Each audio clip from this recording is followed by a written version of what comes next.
Welcome to the journey of Frieren as she embarks on a post-adventure retirement plan unlike any other.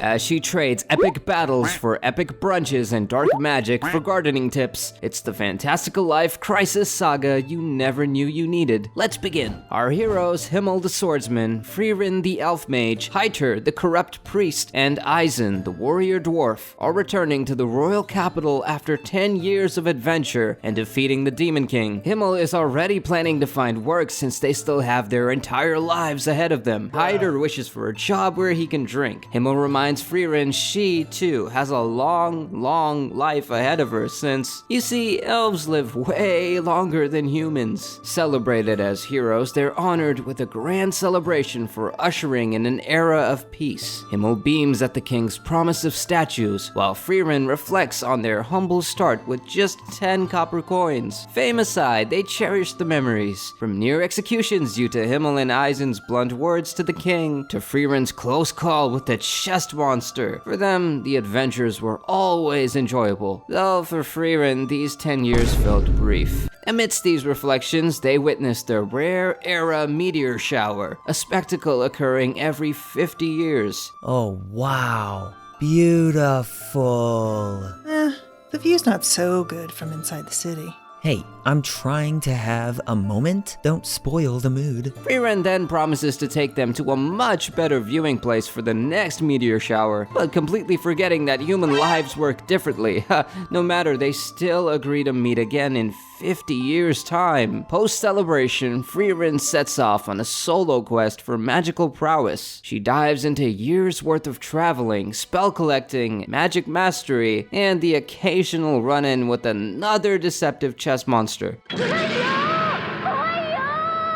Time passes and her new goal is to learn a summoning spell that involves shadow dragon horns. Aw, crud, she doesn't have one, and she can't buy it, so what to do? Oh, Himmel should still have the horn they received on a past quest. Considering it's been about 50 years, she immediately travels to the capital. Seeing her friends transformed by time, Himmel now more sage-like than warrior. Hooray! He has the horn. He happily hands it over to Frieren despite its ominous feel. He cherished it as a gift from his dear friend Frieren, safeguarding it in hopes of their reunion. Oh, how touching. The four heroes, now graced with statues in the city, embark on what becomes their final journey together, aiming to witness the era meteor shower from Frieren's pristine spot. Amidst reflections on past adventures, they reach a serene pond mirroring the celestial spectacle. Himmel thanks Frieren for bringing them together. Shortly after, Himmel dies, marking the end of an era.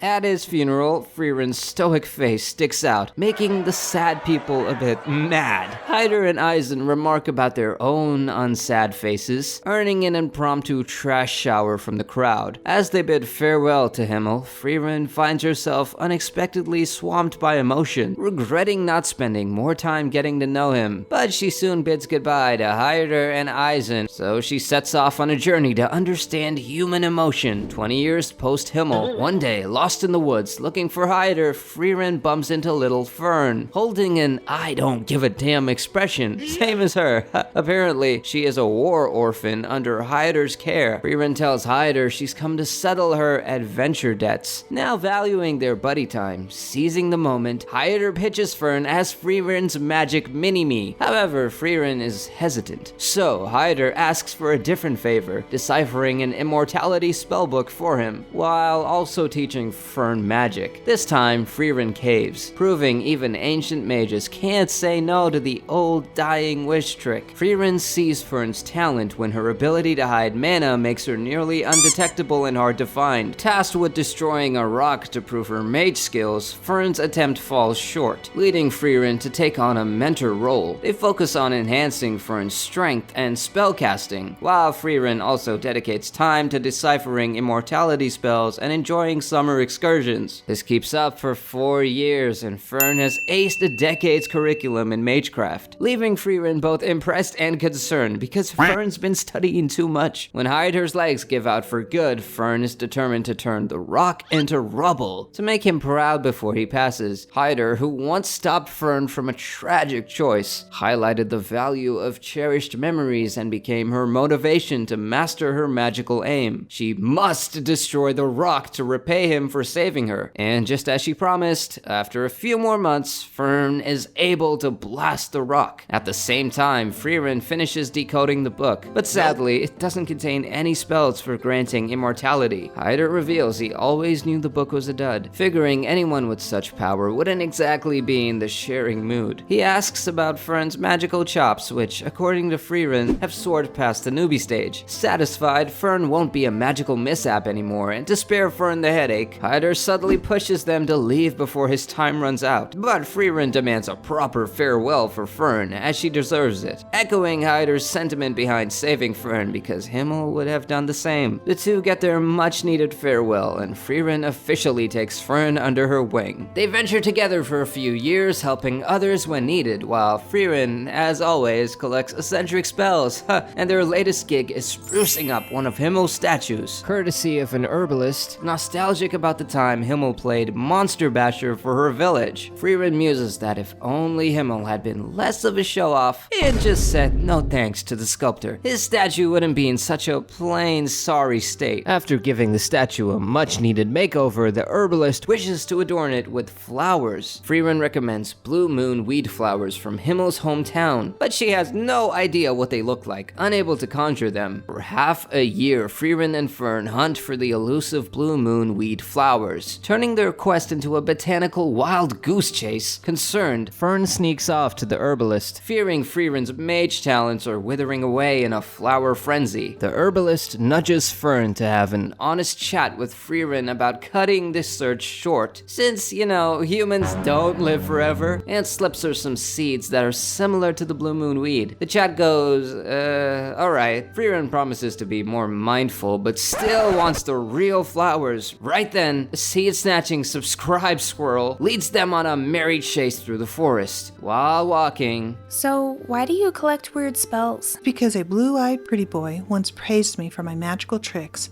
It made everyone happy, and now it's just a good hobby of mine. That's a silly reason. Frieren recalls Himmel's promise to show her his hometown's flower. Although belated, she's glad to finally see them as she soars above. Mission accomplished! And thanks to that little mouse squirrel thing, they plant blue moon flowers around Himmel's statue, with some even adorning his head. Lovely. Next up, in a new city, Frieren wants to split while shopping with Fern, but something's not right. She's acting suspicious. Frieren has never been one for saving money, leading Fern to secretly follow, spying as Frieren ponders on what to buy at an accessory shop before embarking on a quest for good dessert, guided by the city's most dubious characters. Back at the inn, Fern, still puzzled by Frieren's day out, returns from her own errands. Frieren suggests a dessert outing amidst sunsets, sweets, and Frieren's secret savings. Happy birthday, Fern! Surprised with a new hair ornament, Fern treasures the moment. Frieren and a now 16-year-old Fern embark on a nostalgic journey, revisiting the paths once traveled with Himmel's party. They pause for shield training, crucial for their next task, resealing Qual, a fearsome demon Himmel's group sealed 80 years prior. Guided by an elderly villager informed by Himmel, they approach the deteriorating seal. That night, Frieren schools Fern about Qual, an exceptional mage who created Zoltrak, a spell meant to be the ultimate armor piercer, forcing the team to seal him away. The next day, showdown begins, and when Qual unleashes its feared Zoltrak, Fern effortlessly deflects it, showing how current mages have demystified the once feared spell. Qual finds a loophole in Fern's defense, but with all that defensive training, Fern protects them with a magical umbrella for two. While Qual is busy attacking the shield, Frieren comes in with a dose of his own medicine, Zoltrak 2.0, turning the monster into ancient history. The villagers celebrate their new newfound peace, and Frieren recalls the old villager as the cheeky brat who once aimed for an upskirt adventure, earning Himmel's anger for stealing his thunder. The man, now older, is just happy his wait for Frieren and faith in Himmel paid off. Next, Frieren and Fern hit a neglected beach and are promised a legendary mage Flamme's book for their cleanup efforts. Despite the book being a knockoff, they dive into the environmental rescue. Winter hits, turning Fern into Frieren's personal assistant,